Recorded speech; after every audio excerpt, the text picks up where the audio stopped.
Hello friends, வணக்கம் and welcome to my favourite recipes Tamil. இன்னைக்கு ஒரு சூப்பரான சைடிஷ் ரெசிபி பார்க்கலாம். நல்ல ஸ்பைசியாக, நல்ல டேஸ்டியாக காலிஃப்ளவர் ஃப்ரை எப்படி செய்து பார்க்கலாம். நல்லா பெப்பர்லாம் போட்டு நல்லா டேஸ்ட்டாக இருக்கும், நல்லா காரசாரமாக இருக்கும். ஸோ கண்டிப்பாக ட்ரை பண்ணி பாருங்கள். நம்ம சுட சுட சாப்பாடோடு இதை போட்டு சாப்பிட்றதுக்கு செம்ம டேஸ்ட்டாக இருக்கும். இப்போ வாங்க எப்படி செய்து பார்க்கலாம். ஸோ இந்த காலிஃப்ளவர் ஃப்ரை செய்யறதுக்கு நம்ம ஒரு ஃபுல் காலிஃப்ளவர் எடுத்துக்கலாம். இது கிட்டத்தட்ட ஒரு 250 கிராம் இருக்கும். 1/4 கிலோ அளவு காலிஃப்ளவர் வந்து எடுத்திருக்கோம். ஸோ இதை வந்து நம்ம க்ளீன் பண்ணி எடுத்துக்கலாம். இதை வந்து சின்ன சின்ன பீசஸாக கட் பண்ணி எடுத்துக்கோங்க. ஸோ இந்த மாதிரி பீசஸாக கட் பண்ணி எடுத்துக்கோங்க. இதை கட் பண்ணதுக்கு அப்புறமா நம்ம இதை வந்து சுட தண்ணியில் போட்டு க்ளீன் பண்ணி எடுத்துக்கலாம். ஸோ ஒரு பாத்திரத்தில் தண்ணி ஊற்றிக்கோங்க. தண்ணி வந்து நல்லா வந்து சூடாகட்டும்.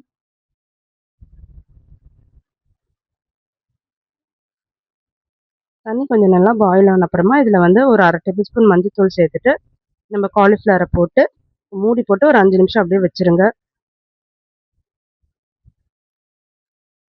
வச்சுட்டு இதுக்கப்புறமா நம்ம இதை வந்து ட்ரைன் பண்ணி எடுத்துடலாம். ஒரு 5 மினிட்ஸ் மட்டும் இது அப்படியே இருக்கட்டும். இப்போ இதை வந்து நம்ம ஸ்ட்ரெயினர் வச்சு ஸ்ட்ரெயின் பண்ணி எடுத்துடலாம். இப்போ வந்து நம்ம காலிஃப்ளவர் ஃப்ரை செய்ய ஆரம்பிக்கலாம்.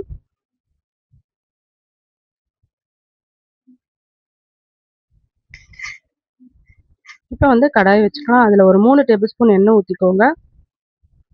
எண்ணெய் நல்லா சூடான அப்புறமா நம்ம 1/2 ஸ்பூன் கடுகு, 1/2 ஸ்பூன் உளுந்து போட்டு தாளிச்சிக்கலாம்.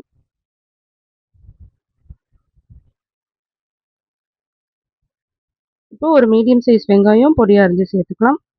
இது கூடயே ஒரு 5 பல் பூண்டு பொடியாக அரிஞ்சு சேர்த்துக்கோங்க. இது ரெண்டுத்தையும் சேர்த்துட்டு நல்லா வந்து வதக்கிக்கலாம். வெங்காயம் நல்லா வந்து கோல்டன் ப்ரௌன் ஆகணும். அப்போ தான் அந்த கிரேவியோட கலர் வந்து நல்லாயிருக்கும். பாருங்க, இந்த அளவுக்கு வெங்காயம் நல்லா வதக்கி எடுத்துக்கோங்க. நல்லா கோல்டன் ப்ரௌன் ஆகிற அளவுக்கு வதக்கி எடுத்துக்கோங்க. ஒரு கொத்து கருவேப்பிலை சேர்த்துக்கலாம்.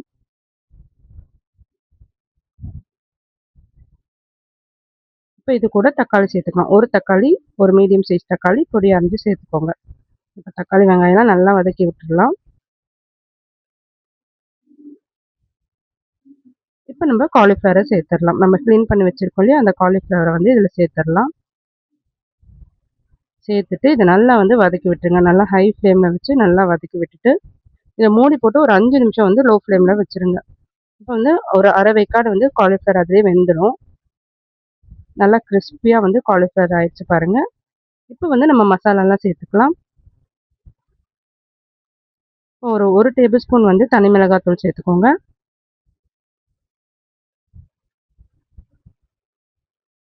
ஒரு டேபிள் ஸ்பூன் வந்து தனியாத்தூள் சேர்த்துக்கோங்க. ஒரு அரை டேபிள் ஸ்பூன் வந்து கரம் மசாலா சேர்த்துக்கோங்க. அதுக்கு தேவையான உப்பு சேர்த்துக்கலாம். இது எல்லாத்தையும் சேர்த்துட்டு இது நல்லா வந்து வதக்கி விட்டுடலாம். இது நல்லா வதக்கி விட்டுட்டு தண்ணி ஊற்றிக்கலாம். தண்ணி ஊற்றி இது நல்லா வேக வச்சுக்கோங்க. ஒரு 10 நிமிஷம் லோ ஃப்ளேமில் நல்லா வேகட்டும். இதை மூடி போட்டு ஒரு 10 நிமிஷம் வேக வச்சு எடுத்துக்கலாம்.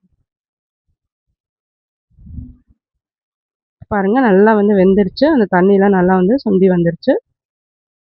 லாஸ்ட்டாக வந்து நம்ம பெப்பர் தூள் சேர்த்துக்கலாம்.